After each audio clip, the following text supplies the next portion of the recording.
আমি আজ আত্মহত্যা করার জন্য আসছি যে বাংলাদেশ ব্যাংকের সামনে আমি আত্মহত্যা করব। আমার আত্মহত্যার দায়ভার বাংলাদেশ ব্যাংকের গভর্নর স্যার, নতুবা আমার আমানত আমাকে ফেরত দেখ। আমি বাংলাদেশ ব্যাংকের গভর্নরের কাছে আমি ভিক্ষার জন্য আসিনি ভাই। আমি একজন আমানতকারী, 27 লাখ টাকা আমি এক্সিম ব্যাংকে রাখছি এফডিআর কইরা। দেখা গেছে আমি আজ এফডিআর করে অপরাধী হয়ে গেছি, আসামি হয়ে গেছি, খুনি হয়ে গেছি। আমার একটা টাকা আমি পাইতেছি না। সেভিংস অ্যাকাউন্টে আমি 4 লাখ টাকা ঢুকাইছি 29 ডিসেম্বর। আমার বাচ্চারা আমি স্কুলে ভর্তি করাতে পাইতেছি না, না পাই আমি সেভিংস অ্যাকাউন্টের টাকা, না পাই আমি এফডিআর ভাঙতে। তো কেন আমার কি আজ অপরাধ? আমি দিনের রাত করছি, রাতের দিন করছি, রক্তরে পানি করছি, সেই টাকা আমি ব্যাংকে রাখছি, কোনো এনজিও সমিতিতে টাকা রাখি নাই। আমার যখন 16 বছর থেকে আমি জব করতেছি, 16 বছর থেকে আমি জব করতেছি। আমার হাজব্যান্ড একজন প্যারালাইসিসের রোগী, আমি একজন হার্টের রোগী, ডায়াবেটিসের রোগী। প্রতিদিন আমার 6-7টা করে ট্যাবলেট লাগে। দেখেন, এটা আমার ব্রেন ঠান্ডার ট্যাবলেট, আমাকে হার্ট ফাউন্ডেশন থেকে দিয়েছিল।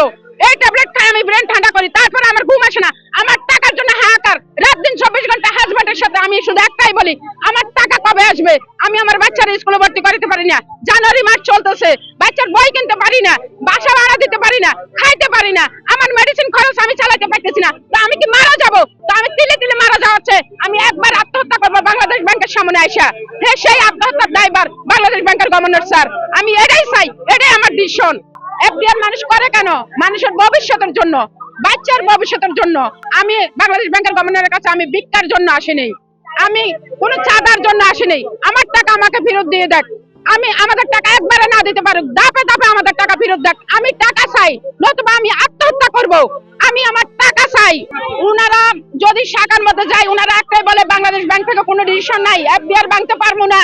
তো আমরা এফডিআর ভাঙে আমি সেভিংসে টাকা রাখছি, সেটা দেন, সেটাও অনুমতি নাই। তো কবে অনুমতি আসবে? আমি মারা গেলে, আমার দেওয়ালে পিঠ টেকা গেলে, আমি কবরে গেলে আমার টাকা আসবে। তো আমার টাকা খাবে কেডা? বাংলাদেশ ব্যাংকের গভর্নর বসে বসে খাবে?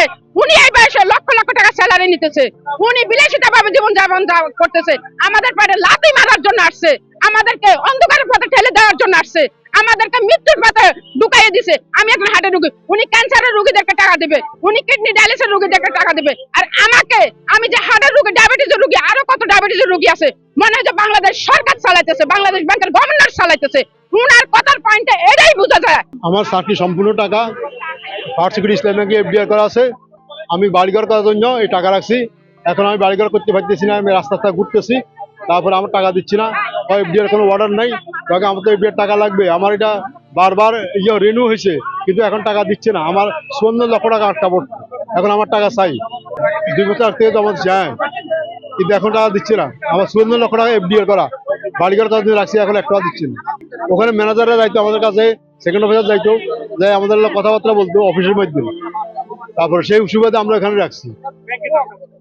ফার্স্ট সিকিউরিটি ইসলামী ব্যাংক 54 লক্ষ টাকা, 54 লক্ষ টাকা আমরা টাকা রেখেছি বাংলাদেশ ব্যাংকের অনুমোদিত ব্যাংকে আমরা টাকা রেখেছি। আজকে আমরা টাকা রেখে কেন আমরা আজকে রাস্তা দাঁড়াতে হচ্ছে?